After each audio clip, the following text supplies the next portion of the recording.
विनोद कुमार शुक्ल जी की नौकर की कमीज, भाग 1। कितना सुख था कि हर बार घर लौटकर आने के लिए मैं बार बार घर से बाहर निकलूंगा। यदि मैं किसी काम से बाहर जाऊं, जैसे पान खाने, तो यह घर से खास बाहर निकलना नहीं था, क्योंकि मुझे वापस लौटकर आना था, और इस बात की पूरी कोशिश करके कि काम पूरा हो, यानी पान खाकर। घर बाहर जाने के लिए उतना नहीं होता जितना लौटने के लिए होता है। बाहर जाने के लिए दूसरों के घर होते हैं, दूसरे यानी परिचित या जिनसे काम हो, जिनके यहाँ उठना बैठना होगा, या बाजार बगीचा, दफ्तर कारखाना होगा। लौटने के लिए खुद का घर जरूरी होता है, चाहे किराए का एक कमरा हो या कमरे में कई किराएदार हो। मेरी पत्नी के लिए घर बाहर निकलने के लिए बहुत कम था, इसलिए घर लौटने के लिए भी कम था। जब भी वह बाहर गई, जल्दी लौटकर आ गई। अकेले रहने से जाते समय घर में ताला बंद करना होता है, जो पत्नी, बाप, माँ, भाई, बहन या इनमें से किसी एक के रहने से नहीं करना पड़ता। नौकर को घर की चाबी का गुच्छा नहीं दिया जाता। अगर घर छोटा है तो एक चाबी भी नहीं दी जा सकती। घर में परिवार के रहने से बड़ा ही सुख था कि धड़धड़ाते हुए अंदर जाकर चारपाई में लेट गए, या जोर का पेशाब लगा हो और बाहर आड़ वाली जगह, साफ जगह ना मिली, तो घर के अंदर आते ही सीधे पेशाब करने के बाद फुर्सत होती है। नौकरी में होने से घर लौटने का समय शाम को दफ्तर बंद होने के बाद होता था। जब बेकार था तब कभी भी आना जाना होता था, कोई निश्चित समय नहीं था। छुट्टी के दिन मुझे बार बार घर से बाहर निकलना पड़ता था, बिना किसी वजह के।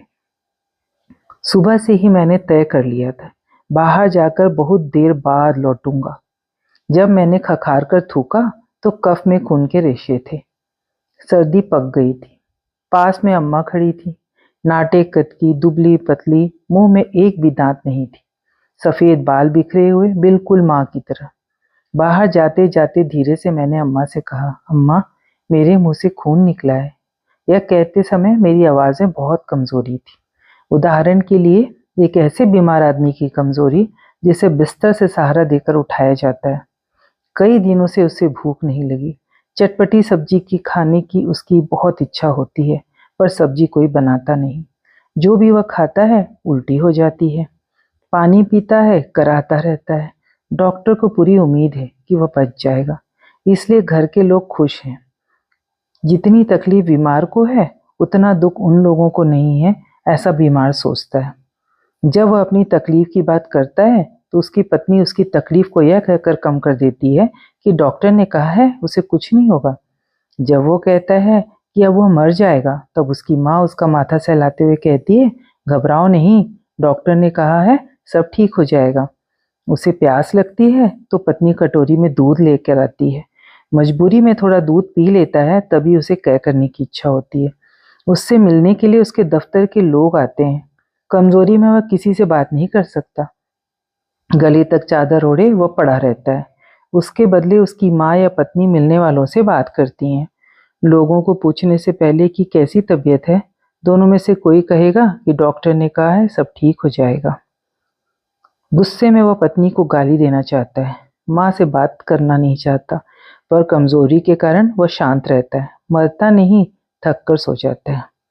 हकीकत में मैं बीमार नहीं था और न मेरा मकान नर्सिंग होम था, पर जिस मकान में मैं रहने आया था उसका मालिक शहर का एक बड़ा डॉक्टर था।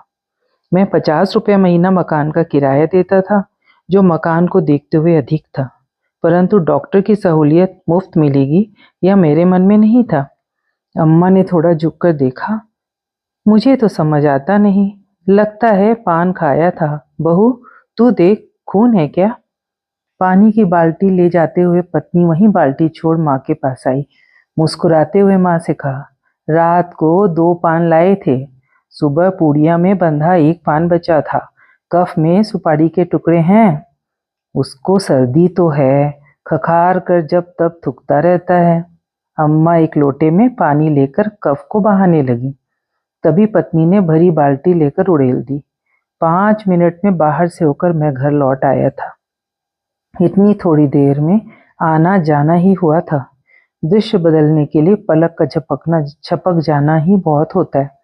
5 मिनट के लिए बाहर जाना मतलब 5 मिनट तक घर के दृश्य पर पर्दा पड़ जाना।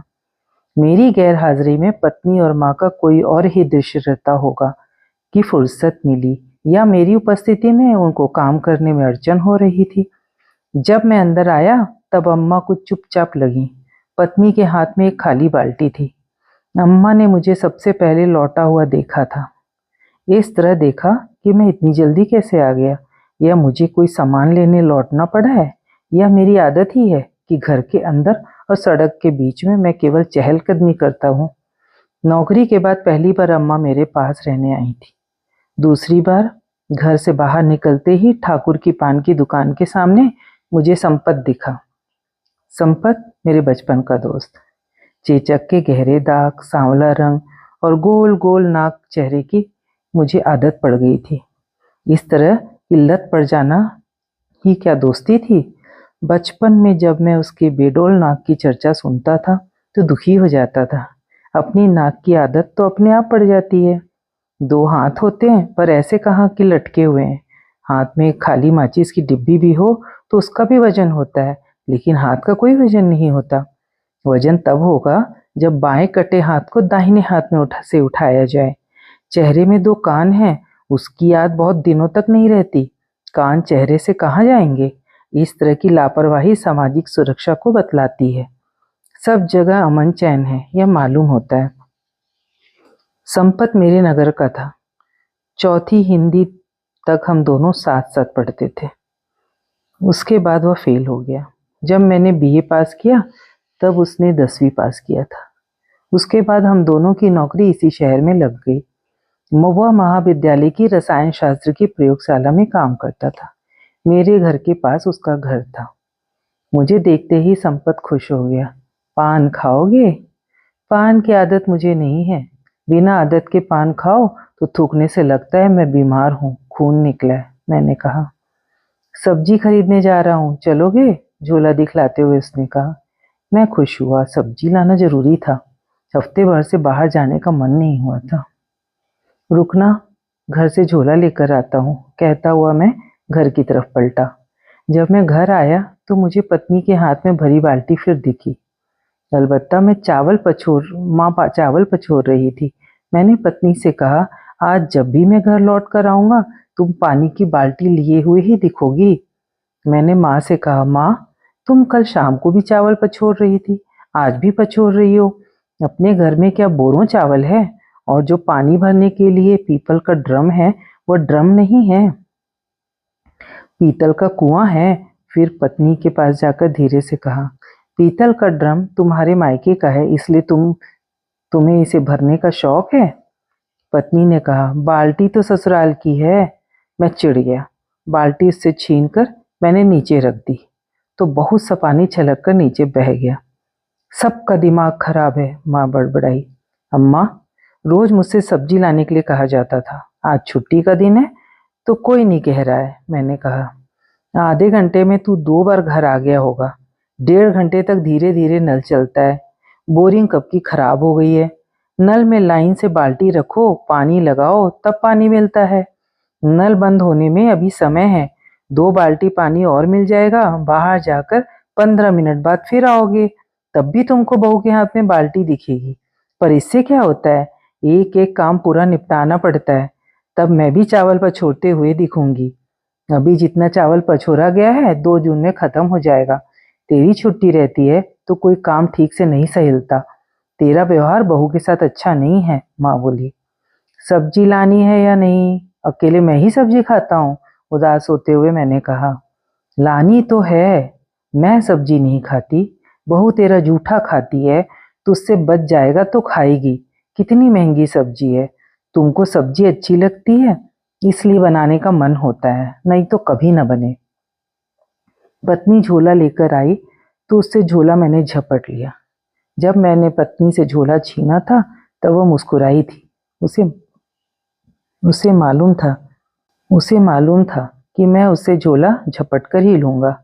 क्या लाना है? मैंने पत्नी से शांति से पूछा। जब मैं शांत होता था तो उसे आदमी की तरह, जिसकी एक शेर की देखरेख करने की नौकरी थी। घूम फिर कर मेरे ख्याल से नौकरी का यही मतलब था। एक बार धोखे से शेर का पिंजरा खुला रह गया। उसकी गलती नहीं थी।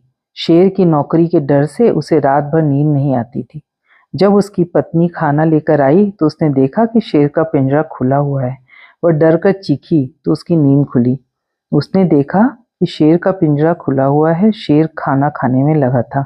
जल्दी से उसने पिंजरे को बंद किया और उसकी जान बच गई। उसे लगता था जिस दिन शेर को खाना ठीक समय पर नहीं मिलेगा, मालिक के डर से वह खुद शेर के पिंजरे में घुस जाएगा। शेर से ज्यादा वह मालिक से डरता था। घर के लिए सब्जी लाना नौकरी नहीं थी। चूंकि मैं नौकरी करता था इसलिए आज छुट्टी का दिन था और छुट्टी के दिन मुझे घर के कुछ बकाया काम करने थे। 1 किलो आलू, धनिया, मिर्च, लहसुन पाव भर, बरबट्टी पाव भर या जो मन हो, अम्मा ने कहा। नारियल का तेल भी ले आना, पत्नी ने कहा। सब्जी लाने के लिए नारियल का तेल लाना मुझे कोई अलग हटकर काम लगा। लोग सब्जी बाजार से लौटते समय कैसे सर्राफ की दुकान में घुस जाते हैं और एक सोने की अंगूठी खरीद लेते हैं। सोने की अंगूठी खरीदने घर के नौकर कभी नहीं जाएगा। सब्जी खरीदने जा सकता है। नौकर को एक सीमा तक नुकसान करने दिया जा सकता है। उससे 1-2 रुपए खो जाएं, यहाँ तक तो ठीक है, पर 10-20 रुपए वह नहीं बचा सकता। दफ्तर के साहब के लिए महंगू कितना भी ईमानदार हो, पर 100 रुपए के लिए उसकी नीयत डोल सकती है। यानी 99 रुपए तक वह ईमानदार था। हैसियत के अनुसार नीयत डोलने की सीमा निर्धारित होती है। मेरे जैसी हैसियत वाला यानी संतू बाबू, जिसकी साल भर से ज्यादा की नौकरी हो गई थी और करीब साल भर शादी को हो गया, वह 400-500 के में अपनी नीयत खराब नहीं करेगा। सब्जी लाते हुए फल लाए जा सकते थे, फल जैसे जामुन, सीताफल, बीही, केले इत्यादि, परंतु नारियल का तेल या सिगड़ी की जाली या सुराही सब्जी के साथ लाना मुझे अच्छा नहीं लगता था। यह आम बात थी कि क्या लाना है कहने के बाद तुरंत खत्म होनी चाहिए, नहीं तो एक के बाद एक चीजें जुड़ती चली जाती थीं, चाहे उसके लिए पैसे हों या ना हो। नारियल का तेल मुझे एक ना एक दिन हर हालत में लाना था। बाद में या फिर कभी कहकर खुद की गृहस्थी से भी ज्यादा देर तक के लिए छुटकारा नहीं पाया जा सकता। मेरा एक ना एक दिन अभी आज ही हो जाएगा या फिर कल, अधिक से अधिक परसों, बस। अपनी जमानत पर भी मैं ज्यादा दिनों तक छूटा नहीं जा सकता था और पत्नी की जमानत पर, माँ की जमानत पर ज्यादा दिनों तक बच नहीं सकती थी। तब भी मैं रुका रहा। अम्मा चावल पछोड़ने लगी थी। पत्नी पछोड़े हुए चावल को टिन के एक डब्बे में भर रही थी। मैं उन लोगों को सामने जाकर खड़ा हो गया। मुझे लग रहा था कि सब्जी वाली बात अधूरी खत्म हो रही है। उसका निष्कर्ष मेरे अनुसार निकलना चाहिए। शायद यह मेरे मन में हो, परंतु मैं किसी तरह निष्कर्ष चाहता था। यह मुझे खुद नहीं मालूम था, अम्मा और पत्नी को भी नहीं। नहीं तो वे देर नहीं करती। दोनों अपने काम में व्यस्त थी, जैसे मैं उनके सामने उपस्थित नहीं हूँ। कभी कभी वातावरण में अपने को उपेक्षित पाकर जैसे मैं गायब हो जाता था। उपेक्षित उपस्थिति होने से आदमी को अदृश्य होने में समय नहीं लगता। चावल के दाने उठाकर मैं चबाने लगा, तब भी मैं गायब था। धोखे से पास में पड़े हुए गिलास को लात लगी। एक वैज्ञानिक तथ्य है कि पीतल के गिलास को ठोकर लगने से जो आवाज होगी वह झंझनाहट की आवाज हुई थी। पर मैं ऐसा जादूगर था, दूसरे जादूगर के मुकाबले इसमें हार चुका था। परंतु दूसरे जादूगर ने तो ना तो पत्नी थी और ना अम्मा। दूसरा जादूगर कौन था वह मैं नहीं जान पाया। यही उनका सबसे बड़ा जादू था। ऐसी स्थिति में मैं मैदान छोड़कर चला जाऊं, मात्र यही उपाय मेरे पास बचा था। पत्नी या माँ वे लोग नहीं थे जिनके कारण मुझे मैदान छोड़ना पड़ा था, परंतु मैदान छोड़कर जाना क्या घर से बाहर निकलना था। तब मैं बाहर से भी हारा हुआ लौटता। मेरा चलना फिरना, उठना बैठना, सोना सब मैदान छोड़ना था। हमेशा हमेशा के लिए मैदान छोड़ने की मेरी इच्छा कभी नहीं हुई। मैं ज्यादा देर तक ना तो घर से बाहर रह सकता था और ना घर के अंदर। फिर भी मेरी मन स्थिति ऐसी थी जिसमें मैं अनंत काल तक घर लौटना नहीं चाहता था। पर जब भी लौटूं, पत्नी को उसी तरह भरी बाल्टी लिए हुए, माँ को चावल पछोड़ते हुए पाना चाहता था। यानी अनंत काल के बाद भी हर चीज को बिल्कुल अभी जैसी। इस घर को गिरे हुए गिलास को, पर खपरों में लगे मकड़ी के जालों को नहीं, और उस मक्खी को भी नहीं जो मेरी पत्नी के पैर में बार बार आकर बैठ रही थी। चाहता था कि अनंत काल से लौटने के बाद दोनों खुश मिले। पत्नी की आंख के नीचे जो काले धब्बे हैं वे ना हो, घर की लिपाई पुताई हो जाए और तो और भी अच्छा है। मेरी एक सीमा थी कि मेरी गैर हाजिरी में मेरा घर कैसा लगता होगा यह मैं कभी नहीं देख सकता था।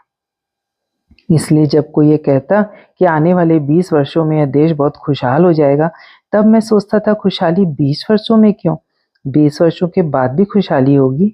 यह कैसे कोई कह सकता था खुशहाली अभी हो, इसी वक्त हो। मेरे देखते देखते संपत के बाहर ना मिलने की मुझे उम्मीद थी, इसलिए मैं झोला लेकर नहीं आया था।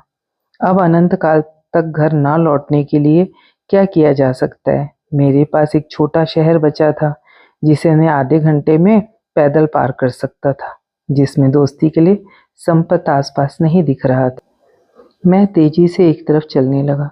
समय काटने के लिए तेजी से चलना बेवकूफ़ी थी। समय कोई दूरी नहीं थी जिसे धीरे चलकर बचाया जा सकता है या तेज चलकर जल्दी बिताया जा सकता है। यह तो कुदाली चलाते भी बीतता था, बेकार हो तब भी बीतता है। फिर भी मैं एक फालतू आदमी नहीं दिखना चाहता था। अस्पताल, लालबाग, चांदमारी को पार करते मैं शहर के बाहर आ गया। इतना मात्र आधे घंटे में हो गया। अब यहाँ से घर लौटने के लिए मुझे शहर लौटना होगा। बिना शहर लौटे बाहर ही बाहर गौराहा बाबू के घर लौट सकते थे, क्योंकि उनका घर शहर की सीमा में था। अपने घर से एक कदम बाहर रखते ही वे शहर के बाहर हो जाते। गौराहा बाबू मुझसे 3-4 साल ही बड़े थे। अलग थलग उनका मकान होने के कारण मैं उनके घर अभी तक जा नहीं पाया था। आज वे क्या कर रहे होंगे? अगर वे भी घर बाहर घूमने आए होंगे तो एक साथ वे शहर और घर लौटेंगे। मैं पुलिया के ऊपर बैठ गया। मैं थका नहीं था। कुछ देर तक पुलिया के ऊपर बैठना अनंत काल में से कुछ मिनट बिताना ही था। इससे ज़्यादा देर बैठना अपने को बिल्कुल फालतू जाहिर करना था। सब फालतू है। इसका एहसास चौबीसों घंटे हवा की तरह मेरे पास रहता था, जिसमें सांस लेकर बाकायदा मैं जिंदा था। मैं तेजी से लौट पड़ा। इस सड़क में आते जाते मोती तालाब जरूर दिखेगा। मोती तालाब वहीं रहेगा, पर कभी बाएं हाथ की तरफ होगा तो कभी दाहिने हाथ की तरफ। उसका पाट इतना ऊंचा था कि सड़क से उसके पानी नहीं दिखता था। पानी देखने के लिए पाट के ऊपर चढ़ना पड़ता। तालाब के पानी को देखने के बाद तालाब की मछलियां दिख जाएं यह आवश्यक नहीं, पर तालाब में बहुत सी मछलियां हैं यह मैं जानता था, और ठेकेदार भी। आंखों से जो कुछ देखा जाता है उसके साथ साथ दुनिया का काम अनुभव से चलता है। अनुभव से ज़्यादा अंदाज से, जिसमें गलतियां ही गलतियां होती हैं। अंदाज से नहीं, होशियारी और चालाकी से भी दुनिया चलती है, जिसमें गलतियों की संभावना कम होती है। इसमें खुद को नुकसान कम, दूसरों को नुकसान अधिक होता है। हम लोगों की सारी तकलीफ उन लोगों की होशियारी और चालाकी के कारण थी जो बहुत मज़े में थे, जिनसे हमारा परिचय नहीं था। इन सब के बीच जिंदगी का मकसद ढूंढना मुश्किल काम नहीं था। बुजुर्ग और बूढ़े आदमी की कमी नहीं थी।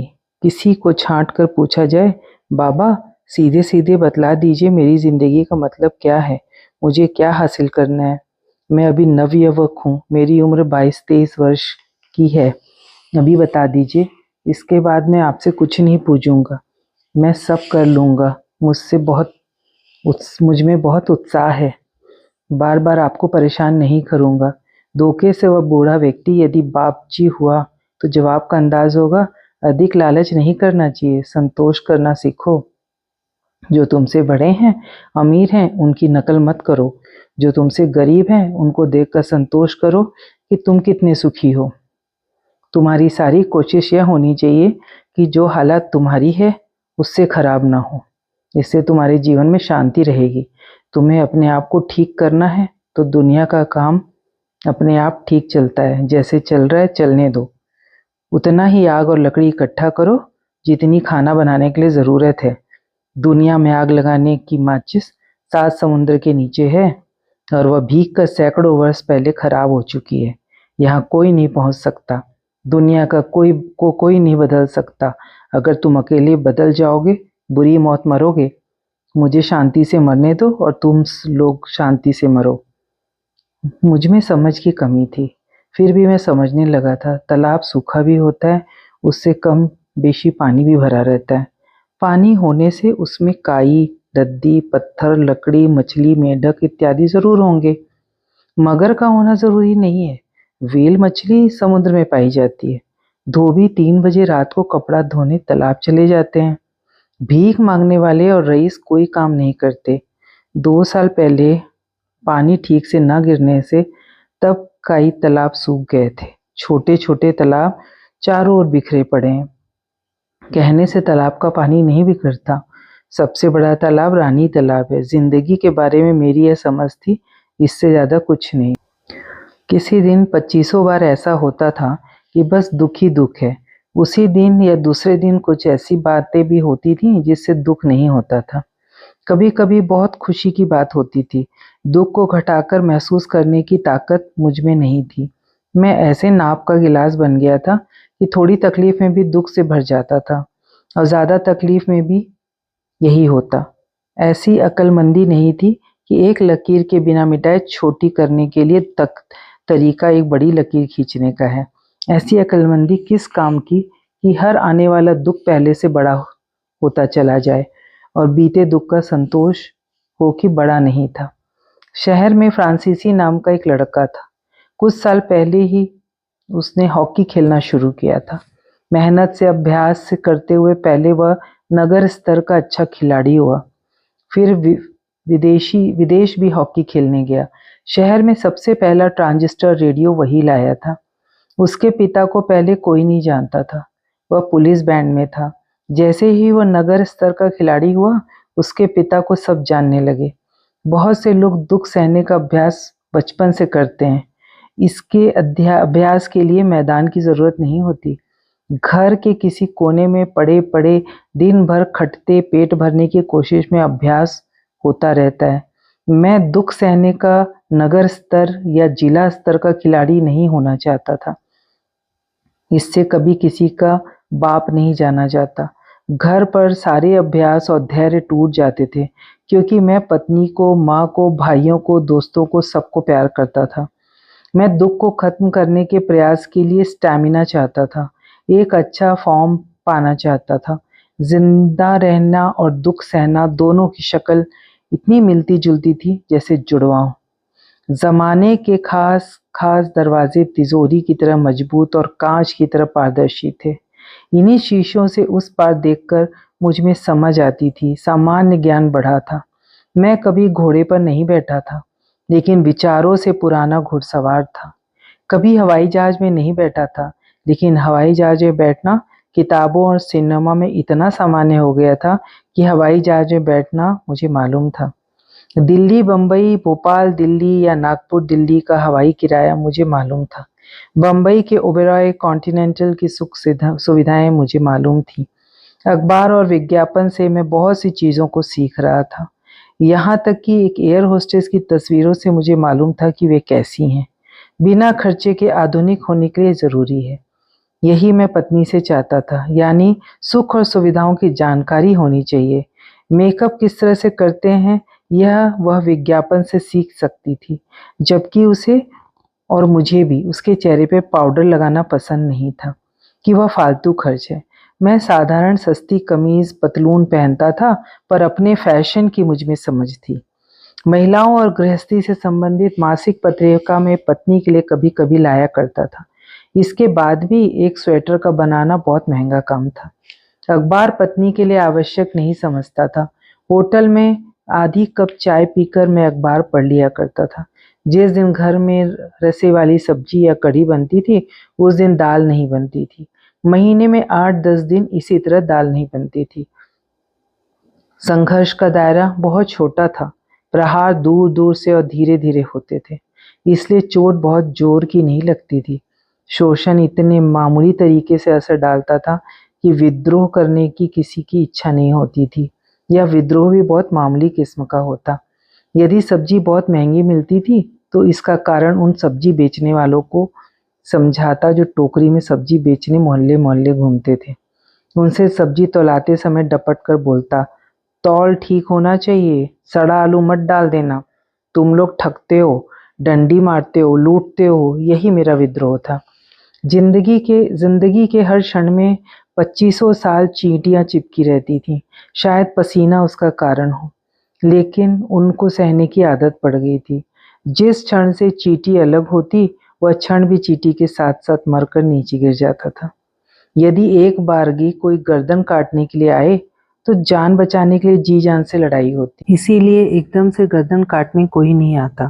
पीढ़ियों से गर्दन धीरे धीरे कटती है, इसलिए खास तकलीफ नहीं होती है और गरीबी पैदाइशी रहती है। गर्दन को हिलगाए हुए सब लोग अपना काम जारी रखते हैं, यानी गर्दन कटवाने का काम। मेरा वेतन एक कटघरा था, जिसे तोड़ना मेरे बस में नहीं था।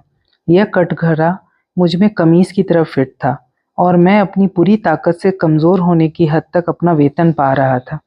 इस कटघरे में सुराख कर मैं सिनेमा देखता था, यह स्वप्न। हफ्ते भर बाद ही मेरी फिल्म देखने की इच्छा हो जाती थी। फिल्में और लोगों की तरह मुझ में भी जीने की विश्वास बढ़ाती थी। यह जीना यथास्थिति में जीने का था। रिक्शे वाले से एक करोड़पति की लड़की की शादी हो सकती थी। रिक्शे वाला इसी संतोष से रिक्शा चलाता रहेगा। अमीर लड़की से गरीब लड़के के प्रेम को देखकर गरीबों को वैसा ही सुख मिलता था जो अपनी चारपाई या जमीन पर सोने से ज्यादा बढ़िया गद्देदार पलंग के नीचे झाड़ू लगाने में नौकर को मिलता होगा। खाना बनाने वाले नौकर ज्यादा खाना बनाएगा ताकि खाना बचे, परंतु विज्ञान से गरीबों को खास लाभ नहीं मिलता था।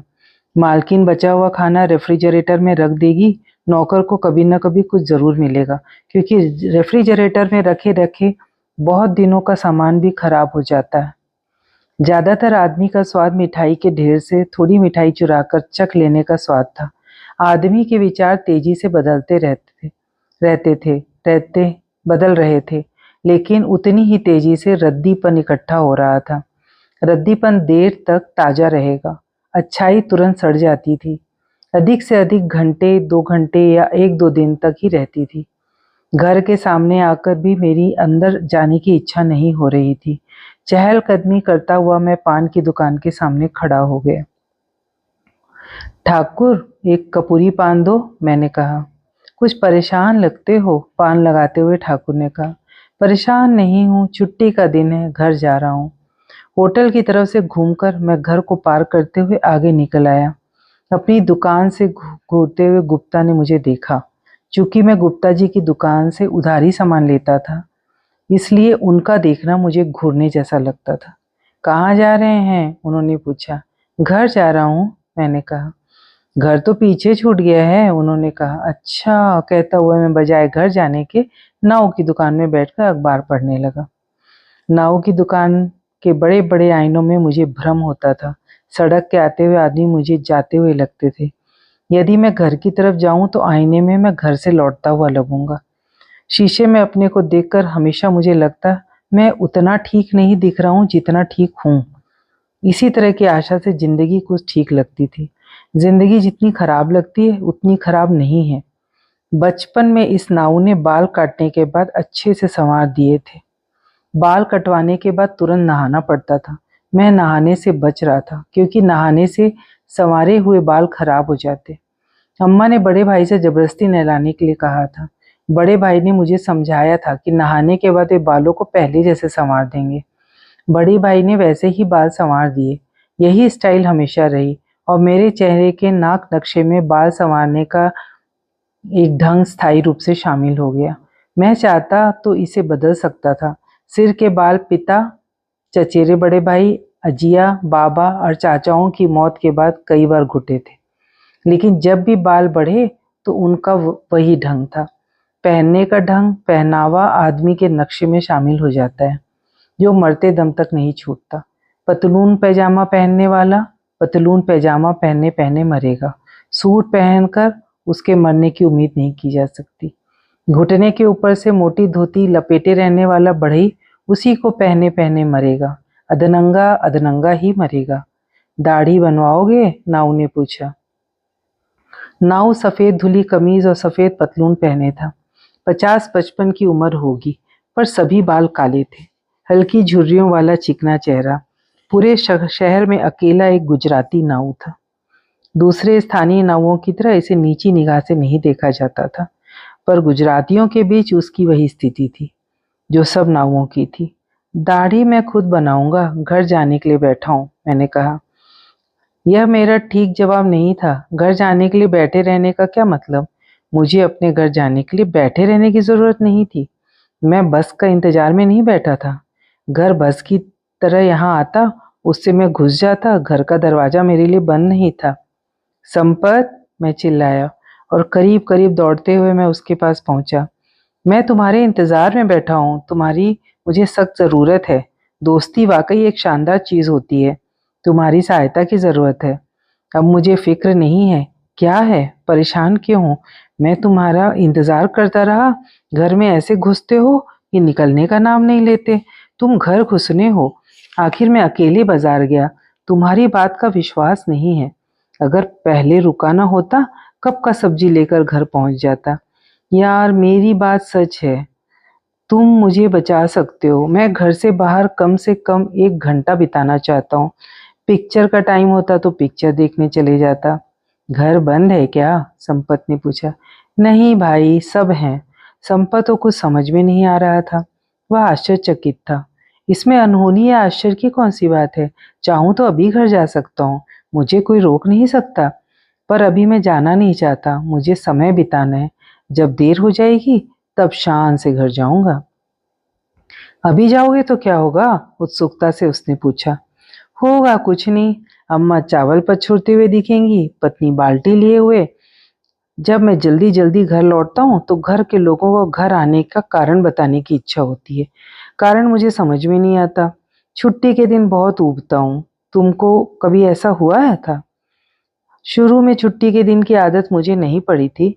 छुट्टी का दिन मुझे बेकारी का दिन याद दिला देता था। छुट्टी का दिन नौकरी से अलग कर दिया गया दिन लगता था, जैसे इतवार का दिन। तब प्रत्येक सोमवार को लगता था कि पता नहीं नौकरी लगती है या नहीं। अस्थायी नौकरी होने के कारण ऐसा लगता होगा। अब आदत पड़ गई है। मुझे पेंशन पाते एक नौकरी करनी है। तुम्हारी लंबी उम्र होगी, तुम इसलिए पेंशन की बात कर रहे हो। क्या तुम मर रहे हो? दोस्त, तुम मुझे बचा लोगे, मैंने कहा। मैं चलता हूँ। बहुत से घरेलू काम आज के दिन इकट्ठे हो जाते हैं। बाप के साथ मिलकर अम्मा की पिटाई करनी है। अम्मा की पिटाई दफ्तर के दिन भी होती है। छुट्टी के दिन पिटाई बंद क्यों नहीं रखते? रोज रोज पिटाई थोड़ी होती है। घर में तुमसे किसी ने कहा था कि अभी लौटकर मत आना, देर से आना? संपत ने पूछा। नहीं कहा।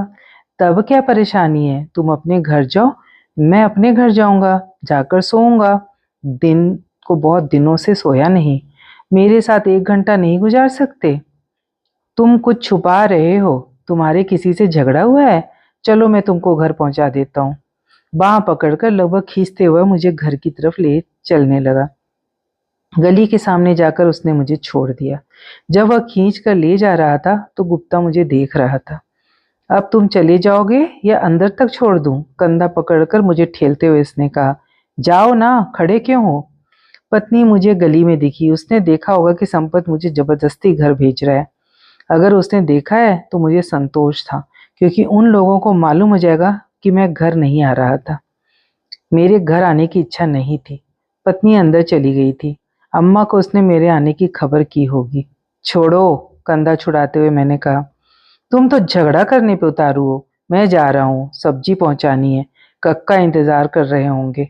संपत के जाने के बाद सड़क की तरफ घूमकर आते जाते लोगों को देखते हुए मैं ऐसी बात सोचने लगा जिसके होने की कोई संभावना नहीं थी। जैसे हो सकता है पत्नी कहे, थोड़ी देर के लिए और बाहर रह लो। हम लोगों की खातिर तुम थोड़ी देर के लिए बाहर नहीं रह सकते? खाना बनाने में अभी बहुत टाइम है। यह चाय का समय भी नहीं है। घर में कितने काम बचे हैं। कपड़ा धोना है, बर्तन मांजना है, पानी भरना है, झाड़ू लगानी है। शादी हुए ज्यादा समय नहीं हुआ, पर लगता है पिछले जन्म से तुम्हारे साथ हूँ। सारी जिंदगी तुम्हारे साथ रहने के लिए तैयार हूँ। गुस्से से नहीं, प्रेम से रहने के लिए तैयार हूँ। मेरा सौभाग्य है कि मुझे तुम मिले। दूसरा मालूम नहीं कैसा होता। यह कहने के बाद दरवाजे के सामने अड़ी रहेगी और गिड़गिड़ाएगी। हो सकता है माँ कहे, तू इतनी जल्दी आ गया? अब तू कहेगा रोज रोज सुबह शाम खाना क्यों बनता है? अब तू 2-4 दिन बाद में आना, हम लोग जैसे जैसे गुजारा कर लेंगे। मेरी उम्र तो कट गई, बस दुल्हन की मुझे चिंता है। घर में घुसने के बाद मैं हर परिस्थिति को समझौता करने के लिए तैयार था। मैं किसी से कुछ भी नहीं कहना चाहता था। आंगन में कोई नहीं था। इतने दबे पैर घर में घुसा था कि थोड़ी भी आहट नहीं हुई। अम्मा को और पत्नी को जो चौके में थी, मेरे अंदर घुसते ही मालूम हो गया कि मैं आ गया हूँ। संतू, हाथ मुंह धोकर खाना खा ले, अम्मा ने चौके से आवाज लगाई। हाथ मुंह धोया। एक दो बार खखार खखार के कुल्ला करने के बाद पहले से तैयार पाटे में बैठ गया। सब्जी नहीं थी। कई दिनों से सब्जी नहीं बन रही थी। मठा था। भरपेट खाना खाया, चारपाई में लेटा तो नींद आ गई। करीब 2 घंटे सोया होऊंगा, क्योंकि नींद खुलते ही मेरी नजर चौके पे गई। अम्मा चाय बना रही थी। अगर सोता रहता तो चाय बन जाने के बाद मुझे उठा देती। पत्नी चारपाई के पास जमीन पर बैठी लौकी काट रही थी। लौकी कहाँ से लाई? मैंने पूछा। सब्जी बेचने वाली आई थी, अम्मा ने खरीदी है। मैंने मना किया, यहाँ मत खरीदो, तुम नाराज होगे। पर कई दिनों से सब्जी नहीं बनी थी। अम्मा का बहुत मन है कि तुम्हारे लिए सब्जी बननी चाहिए। सफाई मत दो। मैं कब कह रहा हूँ कि तुमने खरीदी है? शाम को बाजार जाने वाला था। कितनी लौकी बोलती, सब ले आता।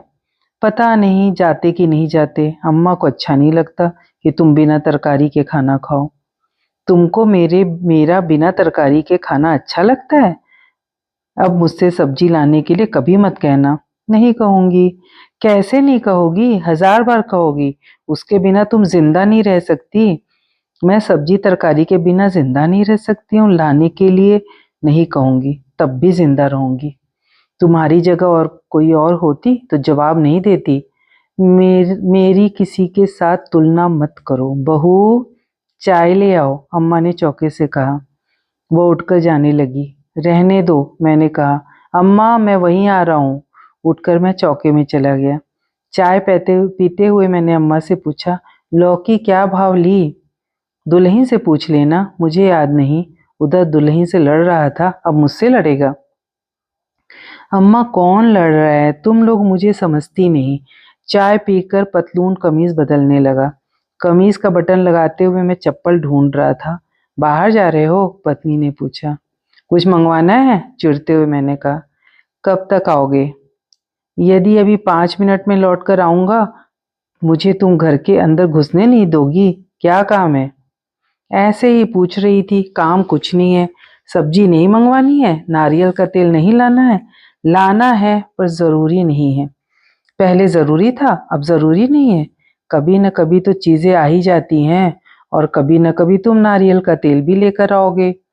अभी मुझे सब सामान लाना है। झोला और शीशी दो। मैं अधिक देर तक खड़ा नहीं रह सकता। पत्नी झोला लेकर जल्दी आ गई, पर शीशी उसे नहीं मिल रही थी। शीशी की खोज वह हड़बड़ी में कर रही थी। शीशी नहीं मिल रही है, पत्नी ने मुझसे कहा। मैं थोड़ी देर और रुकूंगा बस, मैंने कहा। अम्मा, शीशी नहीं मिल रही है, उसने अम्मा से कहा। मैं इत्मीनान से चारपाई में बैठ गया। पत्नी के साथ माँ भी नारियल के तेल की शीशी ढूंढने लगी। बहू, तुम्हारा भी दिमाग बाय बड़ंग है। इतनी बड़ी शीशी ना मालूम कहाँ रख दी।